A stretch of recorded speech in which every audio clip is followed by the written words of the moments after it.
Ako pa mga bossing ko may tuturo sa inyo upang sa ganon, bukod sa inyo pong sipag at tiyaga at pananalig sa mahal na Panginoon, ay makamit nyo kagad ang mga pinapangarap. May mga pagkakataon na masipag ka, madiskarte, matyaga, pero nadadali pa rin ang kamalasan. Para yung mga kamalasan na yan ay maitaboy kagad mga bossing ko, mainam na subukan nyo po itong gawin mga bossing.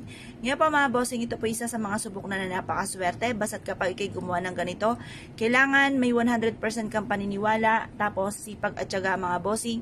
At ito pa mga bossing ko, walang imposible, makakamit nyo lahat ang mga pinapangarap po ninyo mga bossing. Ngayon pa mga bossing, ang gagawin nyo lamang po ay ganito, kumuha po kayo ng isang basong tubig, at pagkatapos mga bossing ko, sabayan nyo po ito ng isang buo na dahon ng laurel. Isulat lahat ang mga kahilingan nyo po dito or ibulong mula sa inyo pong puso. Kung naman po yung matagal nyo nang ninanais, basta ikaw po mga bossing ko ay focus ka sa pag-wish mga bossing ko ha. Kasi ang madalas na hindi natutupad ang mga pangarap, lalo na sa mga ganito, yung mga wishes natin hindi natutupad. Yung basta-basta na nakagawa mga bossing, kailangan focus ka sa ginagawa ninyo.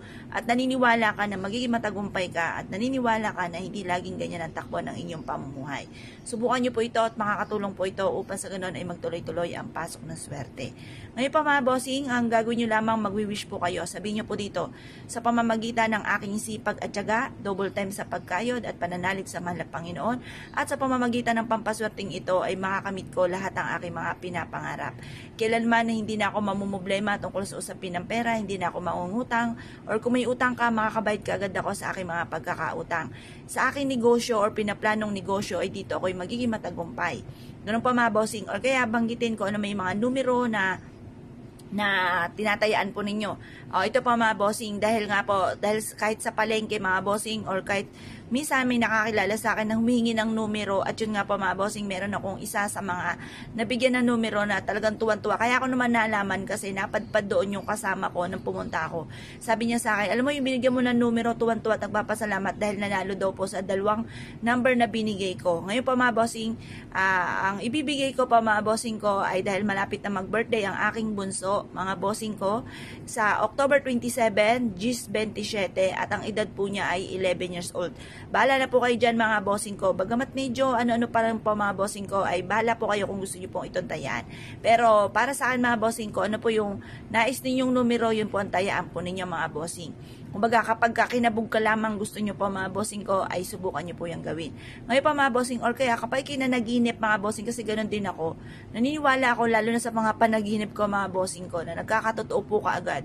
Ngayon pa mga bossing, basta na naginip ka, alam nyo yung anunsyo ng mga numero, marami naman kayo makikita sa mga Google, i-search nyo lang yung mga anunsyo kung anong numero yung inyong napanaginipan, at yan po itayaan po ninyo. Pero pag kayo tumaya, sikreto nyo lamang kasi once na marami nakakalam, hindi ka tatama dyan mga bossing.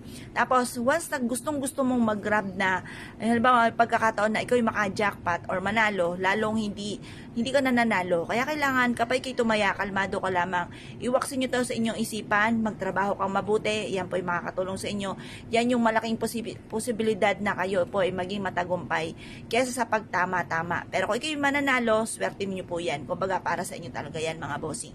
Ngayon pa mga bossing, subukan nyo po ito at makakatulong po ito upang sa ganon, mabilis yung makamtan ng inyo po mga pinapangarap. Lagi nyo po tatandaan, kung malaki ang pangarap, malaki rin ang kayod. Kasi may mga tao na napakaraming pangarap, pero ang kayod kakaunti lamang. Kailangan po kung anong laki ng pangarap, yun din po laki ng kayod. Tapos subukan nyo po ito. Mag-wish po kayo na mula sa puso mga bossing. At pagkatapos ilagay nyo lang po ito sa may tubig mga bossing ko, ganyan. Tapos ibilad nyo ito sa sinag po ng araw at makakatulong po ito upang sa ganoon mas mabilis yung ma-achieve ang mga pangarap po ninyo. May pantaboy kayo ng mga kamalasan, meron kayong panghatak ng swerte. Kung naniniwala ka at nais po itong gawin, asya mga bossing, good luck po sa inyo po lahat.